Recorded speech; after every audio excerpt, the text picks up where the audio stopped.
সাল 2003 আমেরিকা যখন ইরাক আক্রমণ করে তখন মার্কিন সংবাদ মাধ্যমগুলো প্রচার করেছিল যে ইরাকের কাছে গণবিধ্বংসী মরণাস্ত্র WMD আছে। সাধারণ মানুষ এবং আন্তর্জাতিক সম্প্রদায়ের একটি বড় অংশ বিশ্বাস করেছিল সাদ্দাম হোসেনের কাছে পরমাণু কিংবা রাসায়নিক অস্ত্র আছে।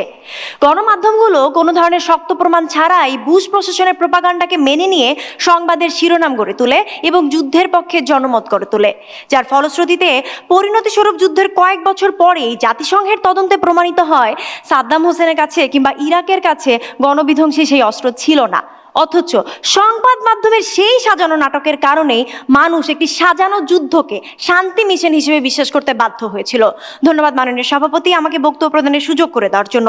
আমার এই উদাহরণটি আজকে স্পষ্টভাবে এটি প্রমাণ করে দিয়ে যায় আমরা এমন একটি প্রেক্ষাপটে দাঁড়িয়ে আছি যেখানে সংবাদ মাধ্যমগুলো আমাদের মানসিকতাকে, আমাদের সামাজিক অবস্থাকে প্রতিনিয়ত নিয়ন্ত্রণ করে যাচ্ছে এবং আমাদেরকে এক নিষ্ক্রিয় দর্শকে পরিণত করছে।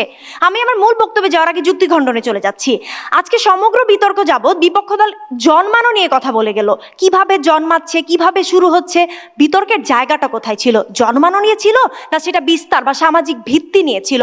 বিতর্কের জায়গা থেকে সরে গেলে এরপর ইনি বলে গেলেন, প্রথম বক্তা এসে বলে গেলেন যে আজকে মালিকের পক্ষে কাজ করছে।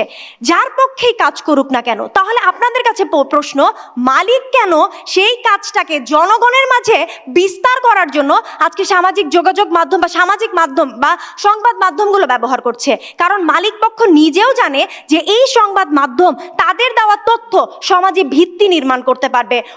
অর্থাৎ আজকে ভিত্তি বলুন কিংবা একটা জিনিস বিস্তার বলুন, সেটা গড়ে তুলতে পারে সংবাদ মাধ্যম, ফ্যাসিস্ট সরকার না। এরপর আমি চলে যাচ্ছি আমার মূল বক্তব্যে। আমার ক্ষেত্র ছিল যে নিষ্ক্রিয় দর্শকে পরিণত করা। চলে যাচ্ছি ক্ষেত্র বিশ্লেষণে। কয়েকটি জায়গা থেকে আজকে দেখাচ্ছি কিভাবে এটি আজকে এই নিষ্ক্রিয় দর্শকে পরিণত হচ্ছি আমরা। প্রথমত, আর্থিক লুটপাট এবং মেগা প্রজেক্টের নামে বিভ্রম সৃষ্টি করা। আজকে ব্যাংকিং খাতের নজরবিহীন লুটপাট এবং ডলার সংকটকে আড়াল করে সংবাদ মাধ্যমগুলো শুধুমাত্র উন্নয়নের মেগা প্রজেক্টের বিভ্রম আমাদের মাঝে ফেরি করে বেরিয়েছে, যার ফলে ধসে পড়া অর্থনীতি সম্পর্কে আমরা জানতে পারিনি। এছাড়া ভোটাধিকার হরণ, 2014, 18 এবং 24-এর জনশূন্য নির্বাচনকে সংবাদ মাধ্যম সুকৌশলে তা উৎসব মুখর বলে আমাদের কাছে প্রচার করেছে। অর্থাৎ সংবাদ মাধ্যম এক্ষেত্রে প্রচার করার ভূমিকা পালন করছে, অর্থাৎ জনগণের মাঝে সেটা দেখানো, জনগণের মাঝে ভিত্তি নির্মাণের কাজ করছে। এছাড়া মানবাধিকার এবং গুমের সংস্কৃতি। আজকে কোন মানুষজন গুম হচ্ছে, কোন মানুষজন নিখোঁজ হচ্ছে, তাকে সংবাদ মাধ্যমগুলো শুধুমাত্র পারিবারিক কলহ বলে আজকে আমাদের মাঝে প্রচার করছে, যার ফলে এই যে তনু, তকি, ইলিয়াস আলী এবং সাগর রুনির হত্যা মামলার আসল তথ্য আমরা জানতে পারছি না। কেন? কারণ আজকে সংবাদ মাধ্যমগুলো জানাতে পারছে না। এরপর সিন্ডিকেটের সাফাই।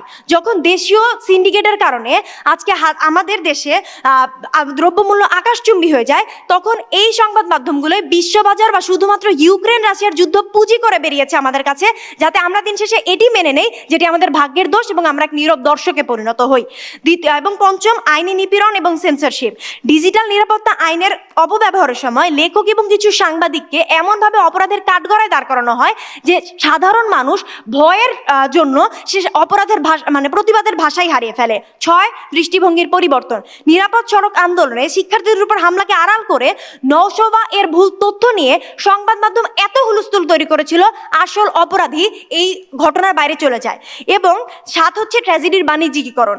রানা প্লাজা ধসের জাতীয় ট্র্যাজেডিতে আজকে অপরাধীর শাস্তির চেয়ে রেশমার মিরাকল স্টোরি আমার আপনার কাছে এমনভাবে তুলে ধরেছে যেন দিন শেষে শুধুমাত্র চোখের জল ফেলার জন্য আমরা টিভির সামনে বসে থাকতাম। তবে এই বিষয়গুলো নতুন না, কেননা এই সংবাদ মাধ্যমগুলো তো প্রতিনিয়ত আজকে সাম্প্রদায়িকতা সৃষ্টি করে আজকে এই সমাজকে বিভিন্নমূলক উস্কানিমূলক শিরোনাম দিয়ে আমাদের সমাজকে অস্থিতিশীল করে তুলছে। এখন প্রশ্ন হতে পারে, আজকে অস্থিতিশীল করে যাওয়ার জন্য তো আজকে ফ্যাসিস্ট সরকার তাদেরকে চাপ দিচ্ছে, সেই চাপের কারণে তারা অস্থিতিশীল করে তুলছে। প্রশ্ন হচ্ছে, সমাজকে অস্থির হচ্ছে কি হচ্ছে না? যদি উত্তর হয়ে থাকে হ্যাঁ সমাজ অস্থির হচ্ছে, তাহলে আমি উল্টা পিঠে আপনাকে প্রশ্ন করে যাচ্ছি, এই সমাজকে অস্থির করার জন্য কোন মাধ্যমটা সক্রিয় ভূমিকা পালন করছে, এবং আপনাদেরকেও দেখিয়ে যেতে হবে কোন মাধ্যম তাহলে আজকে সক্রিয় ভূমিকা পালন করতে পারে। বিষয়টাকে আমি আরো স্পষ্ট করি। ধরুন আপনি ঢাকার 5 তলা ভবনে আছেন, হঠাৎ করে আপনি একটা কম্পন অনুভব করলেন, কিন্তু যখনই আজকে শিরোনামে দেখলেন বড় বড় করে ঢাকার বিভিন্ন স্থানে ভূমিকম্প অনুভূত, তখনই সেটি আপনি বিশ্বাস করলেন, নয়তো তা নিছক মনের ভুল বলে এড়িয়ে গেলেন। আর আপনার এই বিশ্বাসকেই পুঁজি করে বেড়াচ্ছে আমাদের সংবাদ মাধ্যমগুলো, যেখানে প্রতিনিয়ত আমার আপনার মস্তিষ্কে বা আপনার আমার মাঝে ফ্যাসিবাদের চিন্তার সামাজিক ভিত্তি গড়ে তোলা হচ্ছে। পরিশেষে বলতে চাচ্ছি, সংবাদ মাধ্যম যখন ক্ষমতার দর্পণ হয়ে ওঠে, তখন সেটি আর গণতন্ত্রকে রক্ষা করতে পারে না, বরঞ্চ ফ্যাসিবাদের পথকে করে আরো প্রশস্ত। তাই আমাদের মূল কথা সুস্পষ্ট, সংবাদ মাধ্যমেই ফ্যাসিবাদী চিন্তার প্রধান নির্মাতা। ধন্যবাদ মাননীয় সভাপতি, ধন্যবাদ সকলকে।